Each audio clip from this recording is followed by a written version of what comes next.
Shalom, shalom, bien-aimés dans le Seigneur. Nous venons au moment du partage de notre message. C'est un moment où le Seigneur va nourrir nos âmes et nous équiper pour la suite de cette semaine qui est en train de commencer. Alors, avant de partager le message, je vais nous inviter à un petit moment de prière. Mettez votre main sur le cœur et nous allons prier. Père éternel des armées, grand Dieu, grand roi, Seigneur éternel tout-puissant, je prie, ô Père, au nom suprême de Jésus-Christ de Nazareth, afin, Yahvé, que ta droite puissante, Seigneur éternel des armées, touche, ô Seigneur, chaque personne qui m'écoute en ce moment.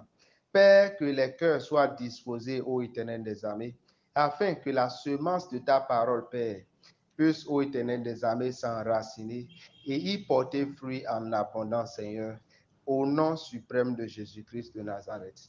Quant à moi, éternel des armées, utilise-moi, Père, comme un canal, ô éternel tout-puissant. Un canal, ô éternel des armées. Un canal, Seigneur éternel tout-puissant.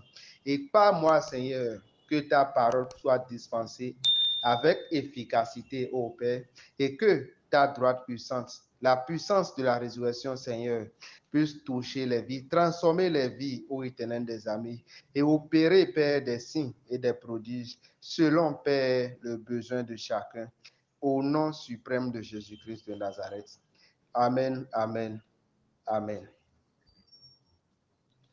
Alors, bien-aimé dans le Seigneur,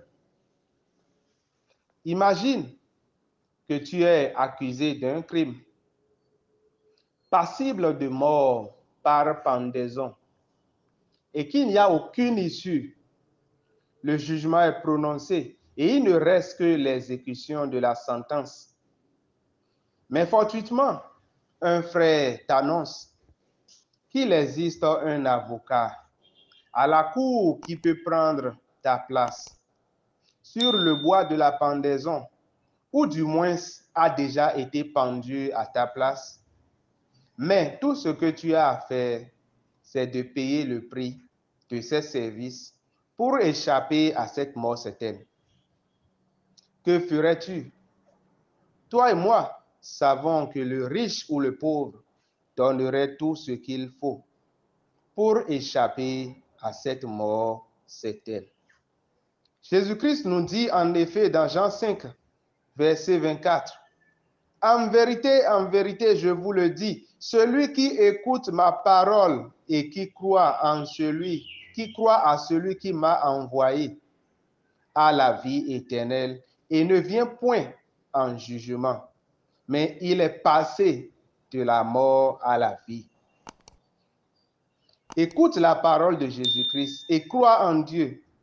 Tu auras la vie éternelle, tu échapperas au jugement et tu passeras de la mort à la vie. Bien-aimés dans le Seigneur, le premier point que nous allons aborder dans cet enseignement, c'est l'écoute de la parole de Jésus-Christ et la foi en Dieu.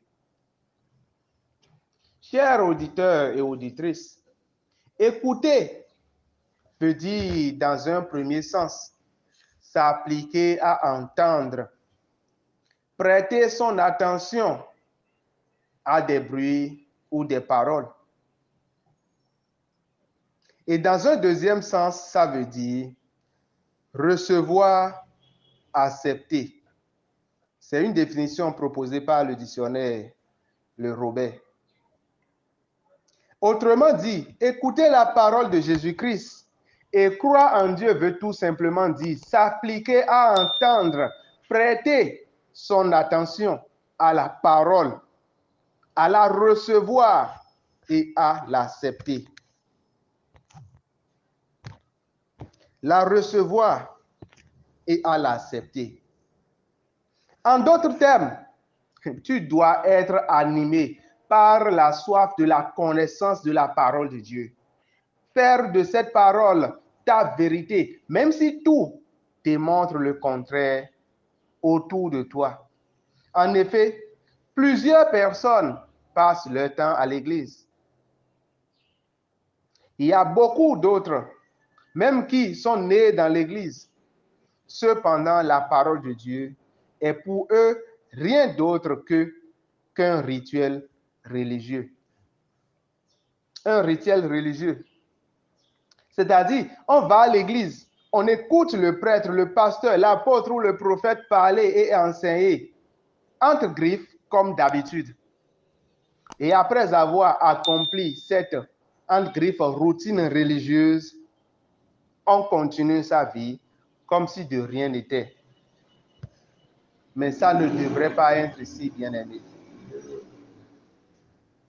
Ça ne devrait pas du tout être ainsi, bien-aimé. La parole que nous écoutons doit produire en nous du repenti, du regret et nous pousser à un changement profond dans notre manière de parler, de voir, d'entendre et d'agir. En un mot, dans notre manière de vivre en général, dans tous les domaines de notre vie. C'est ça, bien-aimé, c'est ça, recevoir et accepter la parole. Et c'est cela, croire en Dieu. En faisant cela, bien-aimé, tu engages des avantages énormes à ton égard dans le ciel. De quel avantage s'agit-il, bien-aimé?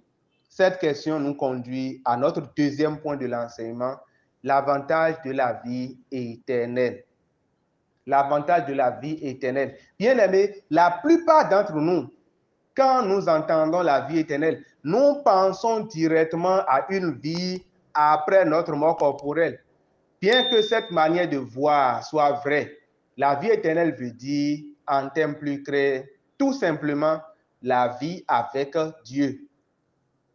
C'est-à-dire, tu fais un avec Jésus-Christ et avec Dieu. Tu fais un avec Jésus-Christ et avec Dieu. Alléluia.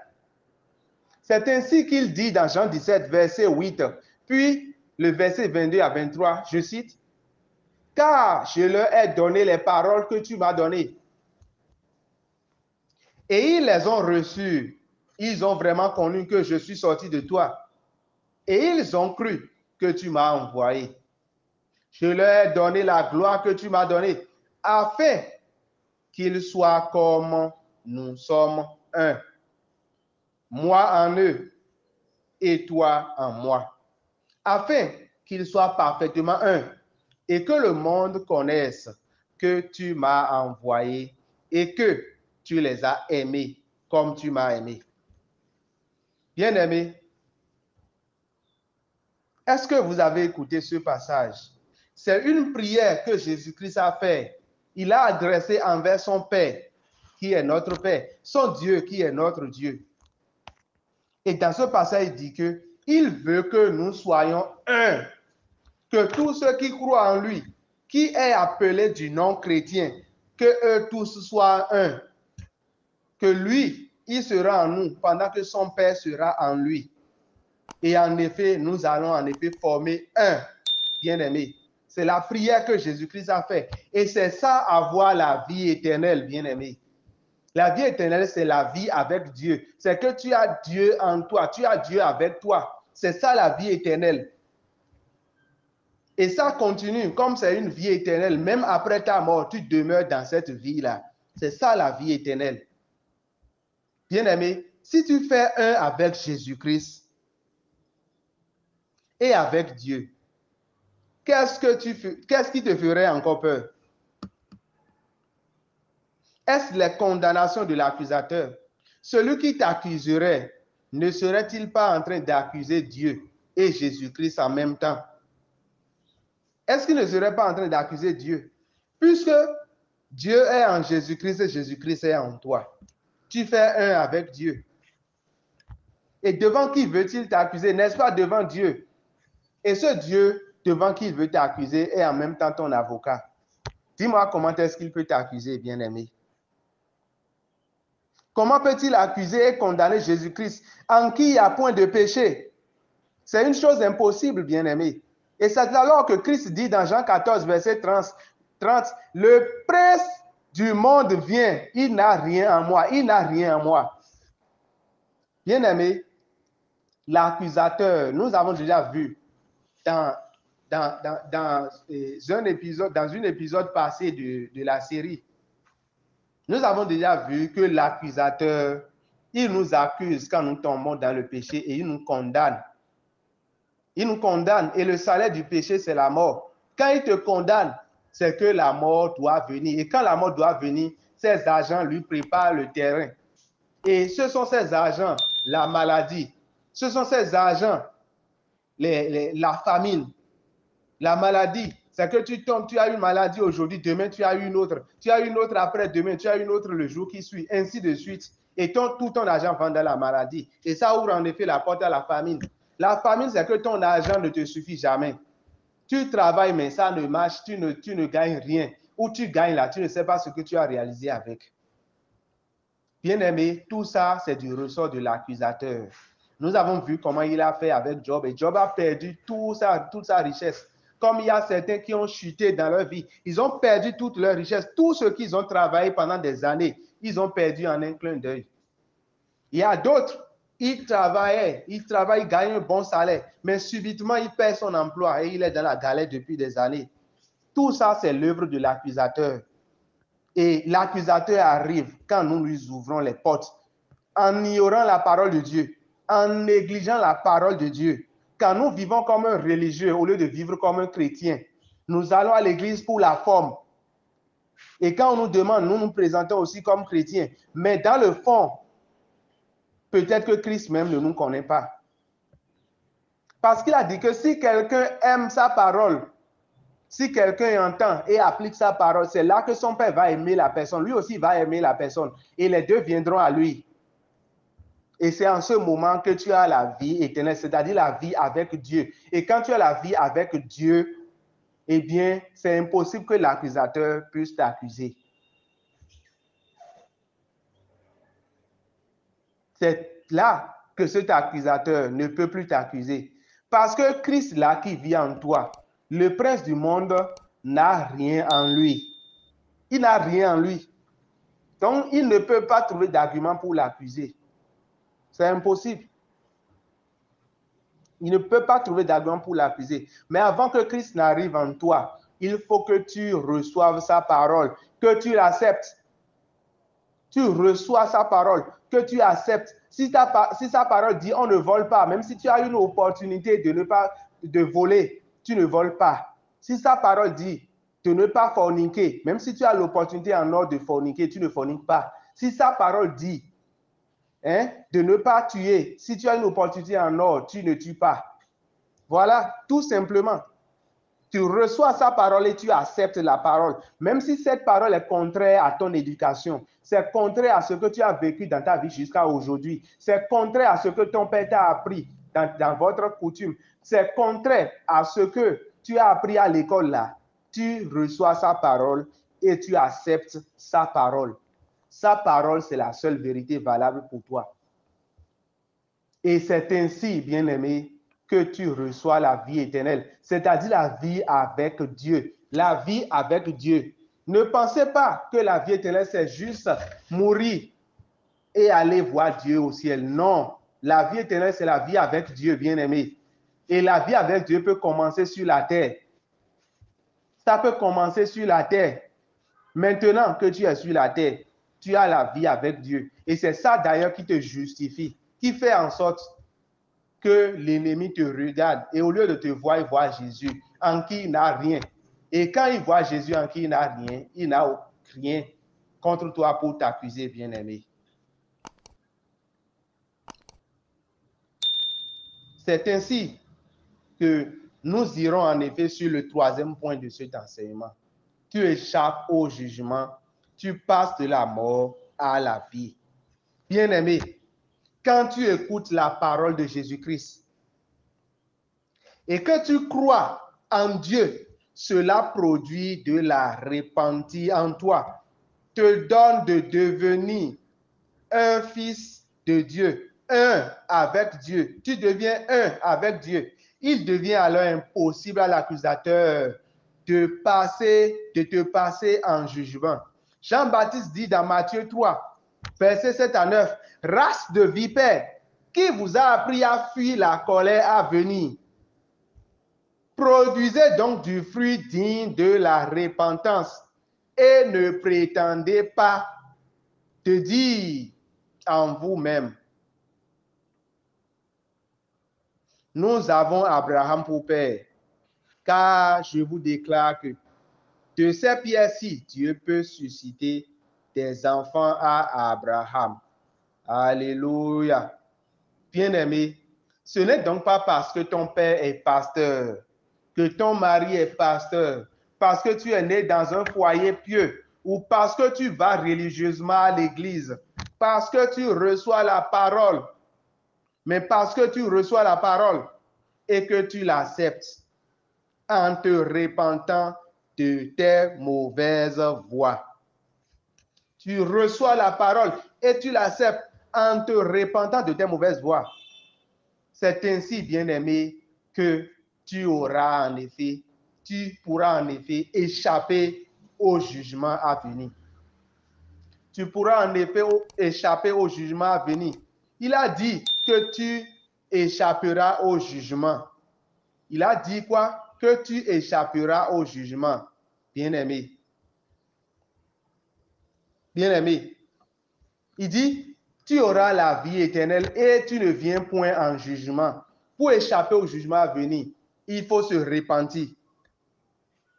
Écoute la parole et accepter. L'accepter, c'est se repentir de ses mauvaises voies. C'est ça l'accepter, bien-aimé. L'accepter, c'est se repentir de ses mauvaises voies.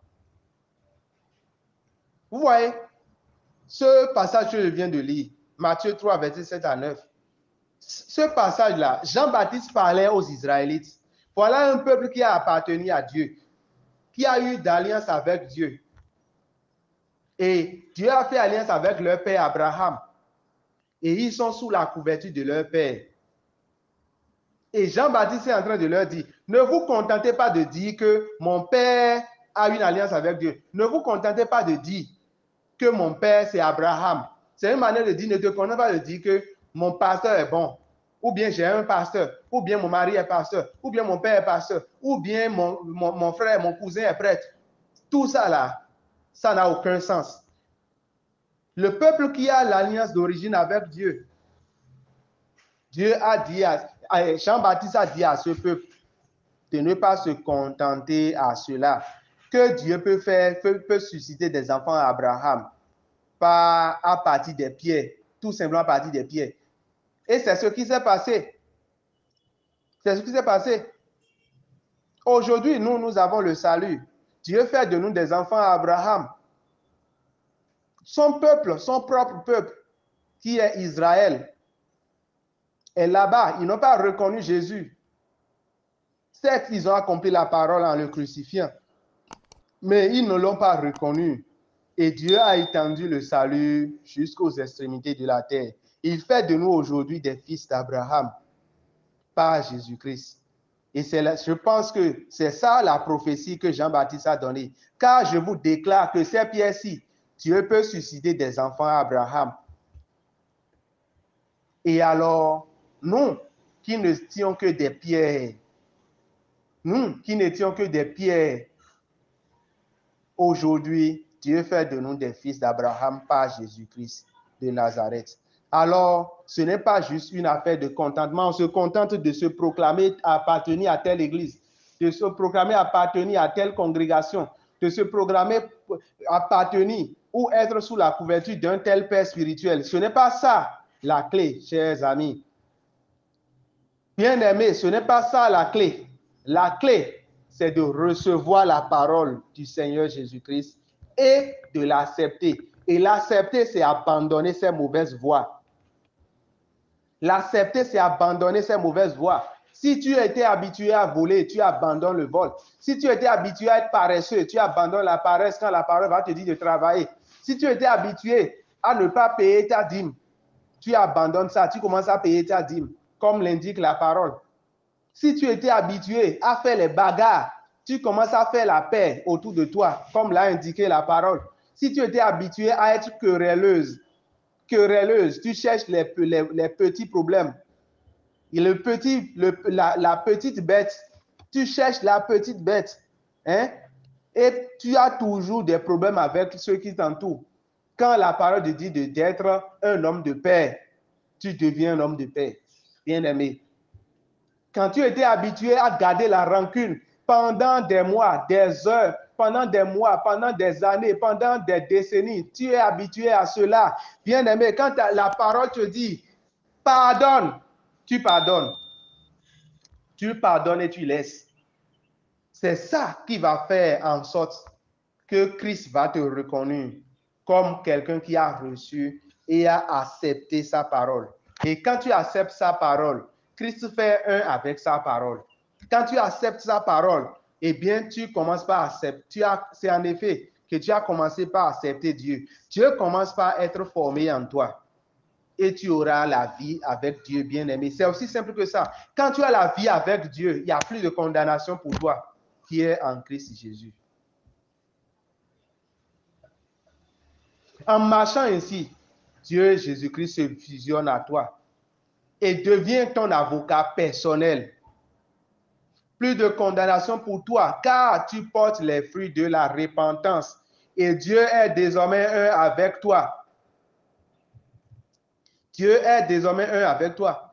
Et quand il devient un avec toi, il devient alors impossible à l'accusateur de te condamner. Parce que le juste en toi te justifie. Il n'y a point de péché en toi qui ouvre la porte à la mort et à ses anges.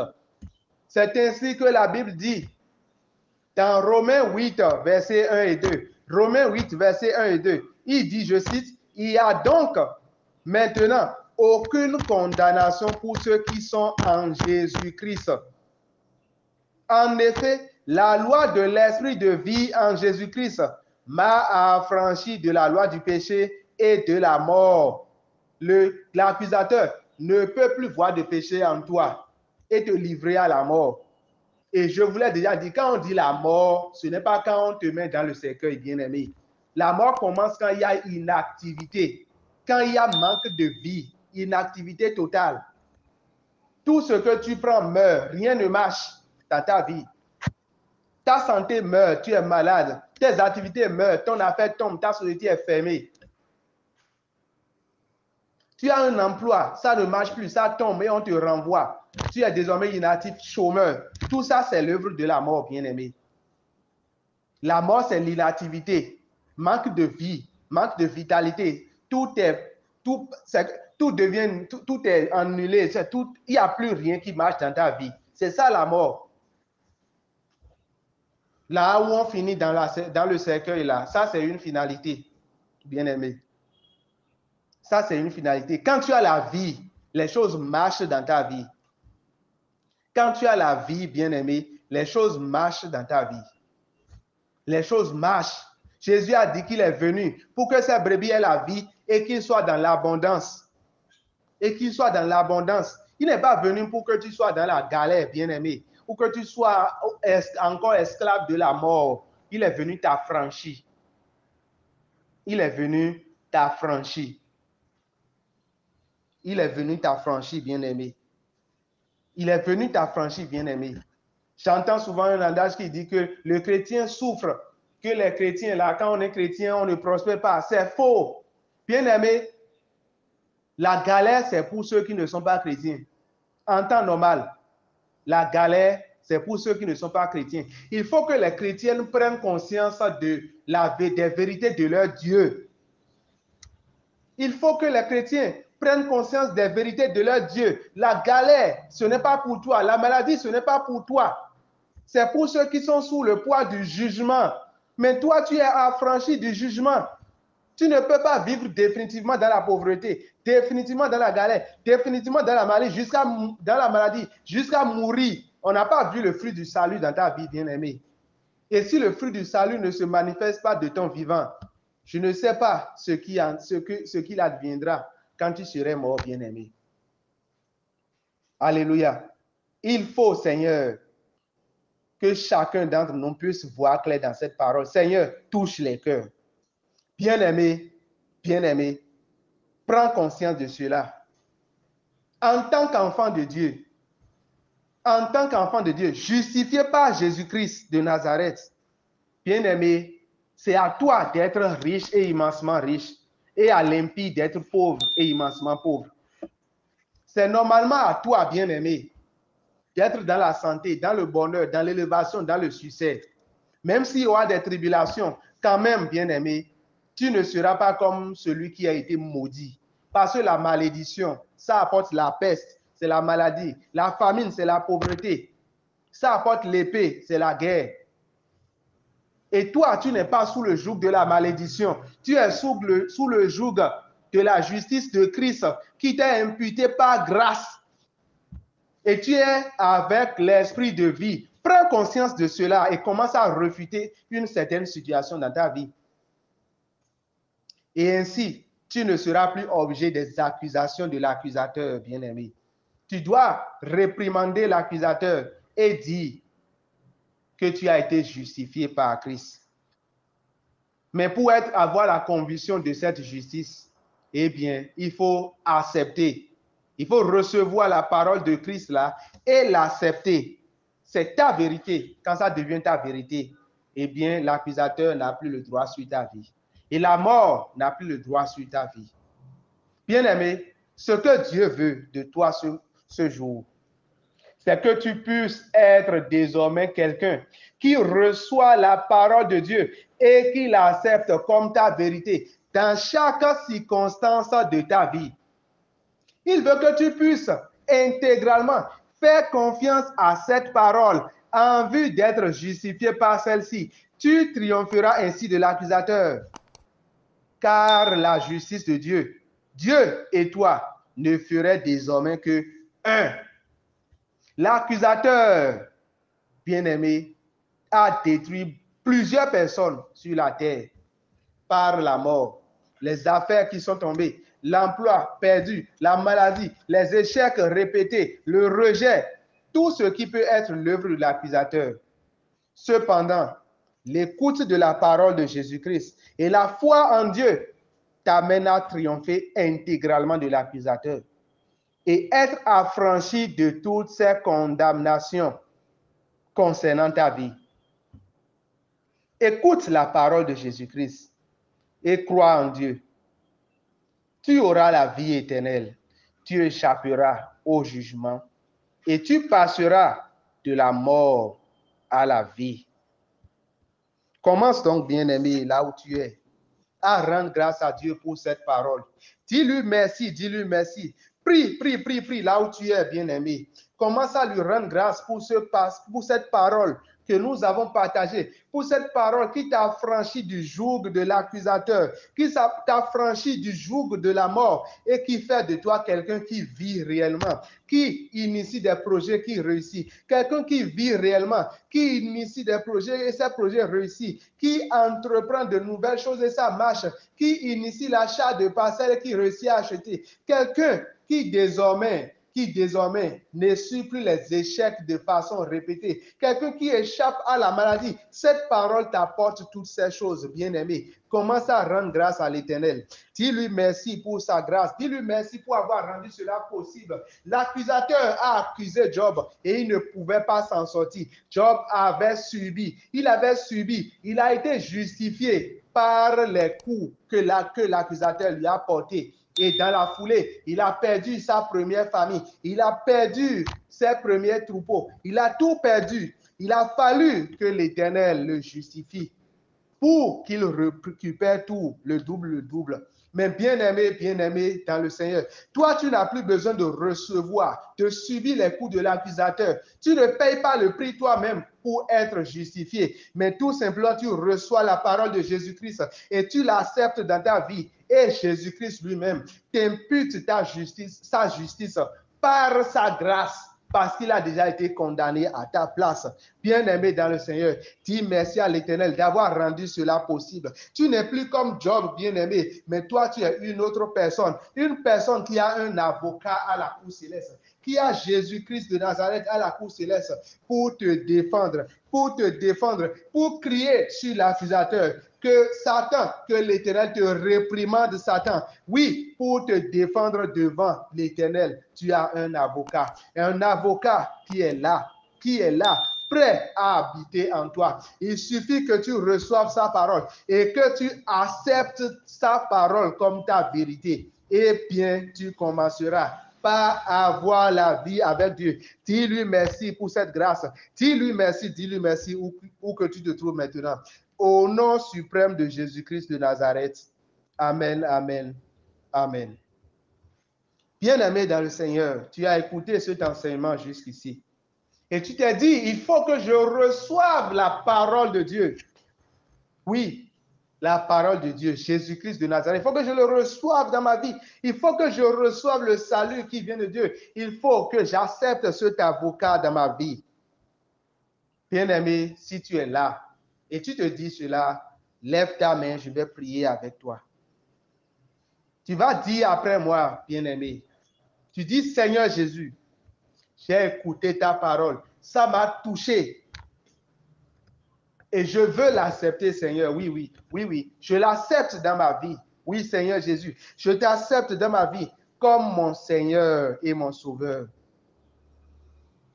Accorde-moi ton salut. Fais le miracle de la nouvelle naissance dans ma vie maintenant. Et que je puisse avoir avec toi, ô Seigneur Jésus, une nouvelle vie, une nouvelle marche avec toi, exemptée des influences de la mort et de l'accusateur. Au nom suprême de Jésus-Christ. Amen. Alléluia. Bien-aimé, je prie pour toi. Père, je prie, Seigneur, pour ce bien-aimé, au nom de Jésus-Christ. Et je commande, Père, que le miracle de la nouvelle naissance s'opère dans sa vie maintenant, au nom suprême de Jésus-Christ de Nazareth. Père, où qu'il se trouve, Seigneur éternel des armées, commence, Seigneur, par l'assister maintenant, afin, Seigneur, qu'il puisse avoir la vie avec Dieu, la vie éternelle au sein des saints. Que ta parole commence à opérer dans sa vie, à enlever les jougs de la mort et à mettre, Seigneur, la vie dans sa vie. Au nom suprême de Jésus-Christ de Nazareth. Amen, amen, amen. Bien-aimé, félicitations, tu es enfant de Dieu. Tu es devenu enfant de Dieu. Tu es béni abondamment. Alors, j'ai quelques annonces à passer rapidement. Le premier, c'est que nos cultes se déroulent désormais les dimanches de 16h30 à 18h30 maximum. 16h30 à 18h30 maximum. Nous finissons même parfois avant 18h. Et les fins du mois, nous ferons désormais un programme public ouvert à tout le monde en vue de bénir le corps du Christ dans sa globalité. Ce sera un programme chargé de révélation de la parole et de déploiement de la puissance de Dieu en vue d'embellir les vies. Vous pouvez nous suivre sur nos divers canaux. YouTube, Facebook, en recherchant Wisdom Impact TV. Vous pouvez aussi nous écrire sur WhatsApp au plus 229 56 13 52 00 pour rejoindre notre forum WhatsApp ou tout simplement poser vos questions. Pour vos besoins de prière, d'assistance spirituelle ou tout besoin du serviteur de Dieu, appelez toujours le 56 13 52 00. Si on ne décroche pas, écrivez sur WhatsApp au même numéro. Vous allez nous atteindre. Vous êtes bénis au nom de Jésus. Partout où tu es, lève tes deux mains maintenant. Je vais déclarer les bénédictions sur ta vie, afin que l'Éternel, qui accomplit la parole de son serviteur, puisse accomplir ses paroles dans ta vie au nom de Jésus. Lève tes deux mains, bien-aimés. Je vais prier pour toi et bénir ta semaine. Père, au nom suprême de Jésus-Christ de Nazareth, je prie, ô Seigneur, et je commande au nom suprême de Jésus-Christ de Nazareth, que ta droite puissante, ô Éternel des armées, assiste, ô Seigneur, ces bien-aimés, ô Éternel des armées, cette semaine, au nom puissant de Jésus-Christ de Nazareth. Père, dans les œuvres de leurs mains, ô Éternel des armées, dans tout ce qu'ils trouvent à faire, ô Seigneur Yahvé Tout-Puissant. Seigneur, tu as dit qu'on verra la différence entre ceux qui te craignent et ceux qui ne te craignent pas, Yahvé. Je commande, Père, que cette semaine, qu'on voie clairement la différence dans leur vie. Au nom suprême de Jésus-Christ de Nazareth, eux qui ont prêté l'oreille à ta parole aujourd'hui, Père, qu'ils ne manquent point de récompense cette semaine, au nom suprême de Jésus-Christ de Nazareth. Seigneur éternel des armées, Ouvre, Seigneur, ton bon trésor sur leur vie. Fais tomber la rosée sur leur vie, ô Éternel des armées. Ta pluie sur leur vie, ô Éternel Tout-Puissant. Bénis-les, fais briller ton visage sur leur vie, ô Éternel des armées. Que ton bon esprit repose sur eux et qu'ils soient favorisés devant toi, Yahvé, et devant les hommes toute cette semaine. Je déclare, Père, et je décrète par la vigueur de ta droite puissante, Seigneur, que la nuit, cette semaine, Père, la lune ne leur fera point de mal et que le jour, le soleil ne les frappera point, ô Éternel des armées. Je déclare, Père, ta bénédiction sur eux, la bénédiction d'en haut, Père, au nom suprême de Jésus-Christ de Nazareth. Amen, amen, amen. Demeurez bénis, bien-aimés, et rendez-vous le dimanche prochain pour un autre message chargé d'onction et de puissance. Si tu as soif davantage de la bénédiction de Dieu, partage ce message avec 5 personnes. 5 de tes contacts. Si tu veux, tu peux partager plus, mais 5 de tes contacts au moins. Et l'Éternel Tout-Puissant te bénira dans sa grandeur et dans sa richesse. Au nom suprême de Jésus-Christ de Nazareth. Amen, amen, amen. À dimanche prochain, bien-aimés. Bien-aimés.